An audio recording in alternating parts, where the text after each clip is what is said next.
Hello and welcome. I'm Dr. Pauline Baird. If this is your first time here, I am a cultural bearer from the village of Buxton, Guyana. I tell stories of my village. You see, people think they know Buxton, but they don't know Buxton. So I want to tell our stories as a Buxtonian. I tell our family histories, our whispered stories, and our long forgotten and practiced traditions. Today, this Buxtonian will tell you stories in English, in Creolese, and Japanese. Let me talk story. Now, you all know I live in Japan, right? You must understand, in Japan, people have hobbies. You know me, when I come to this country and they ask me if I get hobby, me tell them me not get none hobby. Me like people to ask me about hobby. When me a little girl, me have to fetch water. Me have to cook food. Me have to scrub back step. Me not got time for hobby. I tell you about Etsuko last time. So anyway, they get hobby here. Me just enjoy the hobby because Etsuko-san get hobby. You go to photography, you go to dancing, you go to wine tasting, all of them things that is hobby. So one spring, we decide to go to the park to do this hobby. We play a little badminton. So when we finish, hit up the shuttle and thing, we sit down. And we notice a couple across the park with two little children. So Etsuko said to me, "Pori-san, is that the grandfather or the father?" I said, "Etsuko-san, me know." She said, "Pori-san, you must guess. So Isokusuru, what do you think?" I said, "Etsuko-san, I don't know." Meanwhile, the man come in closer. So we talked a lot of other things and the man got closer. She said, "Pauline-san, what do you think? Is grandfather or father?" Now she's speaking in English. I said, "Etsuko-san, don't speak English. The man might hear." She said, "Pauline-san, this is Japan. And this is so far in Japan. He don't know English." I said, "Okay." But as the man coming closer, in my little Buxtonian brain, I starting to think bushgates. Na every yam for yam, na every talk for talk. So I said to myself, I can't talk in front of the thing. I was kind of frightened. So as the man got closer, the child wandered near up to me. Well, you know, I am an anomaly.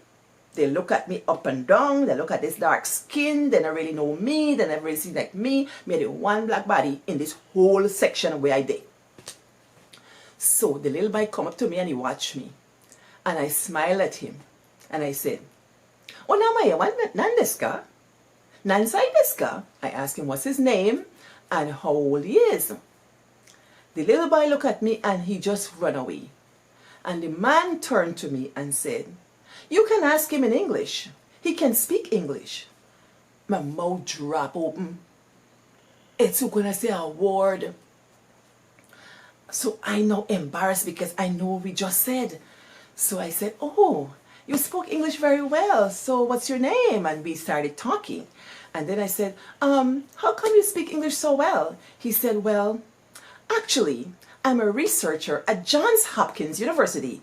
Johns Hopkins, of all places. Johns Hopkins, where man a walk. And Etsuko tell me a man a speak English.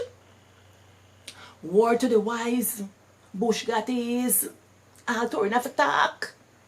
So after me listen to that story now, me get to learn about culture. You know, I teach writing at university and I talk to students about language in the geographic and linguistic communities, what we bring, what we take into these communities, and I'm taking the rhetorics of my village people about how you conduct yourself.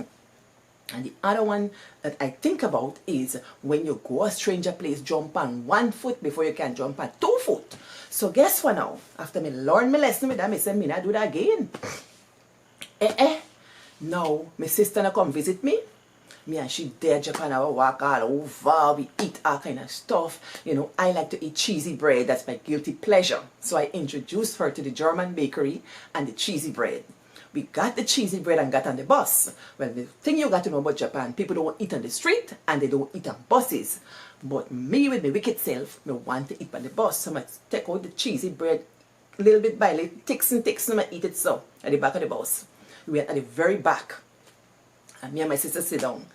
And as we sitting there and talking, we see a man get on the bus.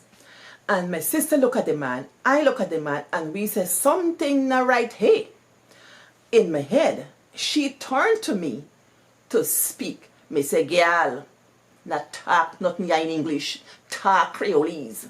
She look at me but said, hey, talk Creolese, talk the rice Creolese you got talk.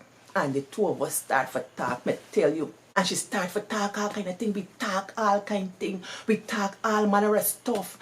We probably talk Creolese. Then the man come and sit down. We not talk the Creolese because we want to be disrespectful. But we didn't want him to hear what we're saying. I didn't want you to put your foot in your mouth and say things in case this man can't understand English. Because she thinks the man can't talk English. But we don't learn from Mexico song. You don't have to talking for the people. So she sit down there and we talk. When we don't talk, we look outside, we look around, we talk about the scenery. When the lull in the conversation now with me and she there, the man turn around. Where you from? You from America? My sister smiled and said, yes, I'm from New York. And this man engages in a conversation. Broken English, yes, but easily comprehensible. And we had a good conversation.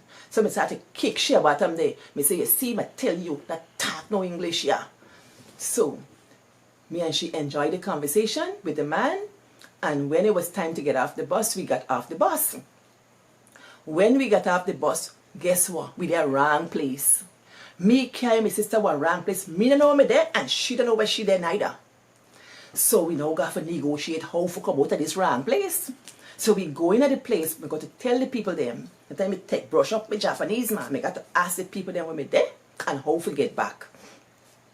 When me enter the place, she don't tell me, girl, she start to patch herself all over. No phone. The time she gets a brand new iPhone 10. She can't find this phone. Me say, what happened to your phone? She said she thinks she left it on the bus. Now we can see the worry in her face that she left this phone on the bus. But me not worried. So she looking at me. But the phone, I said, relax. Relax. This is Japan. She said, but I said, hey, this is not New York City. This is Japan. Nobody not thief your phone. Your phone is nothing.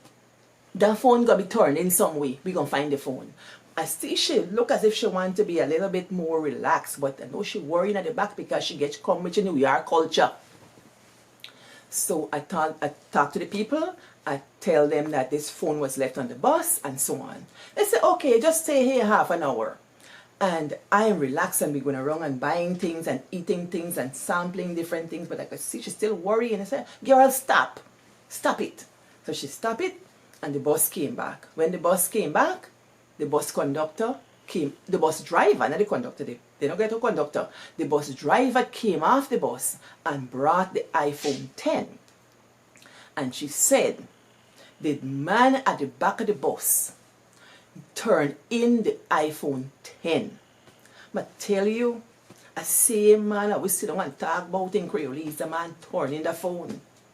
This story, when I look at this story, I think about how our culture give us certain advantages. This language, Creolese, is a language of secrets. We can speak secrets in the open without being overly concerned.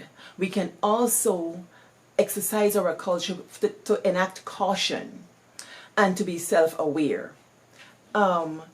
Sometimes you think that others cannot understand you, but at times people have a common language. They might have a common language, whether it's English or Japanese. And I tell this story to show you how I walk in this culture, how I learn, how I interact. And there are many more stories I would love to tell you. If y'all get a story like this, y'all tell me and let me talk the things. And by the way, we can write them stories too, because me a write them and people are write them. In my boot camp for first time authors, we have some people in there, Australia and Ghana, California, African American, New York, Bostonian, Washington DC, Barbadian, and we are writing the heck out of our lives because we're writing under the principle 1-1 that they build and we're building the heck out of the dam. So if you want to join us, join me in the next writers class, and let's do the things and tack the things and write the things, and you walk good.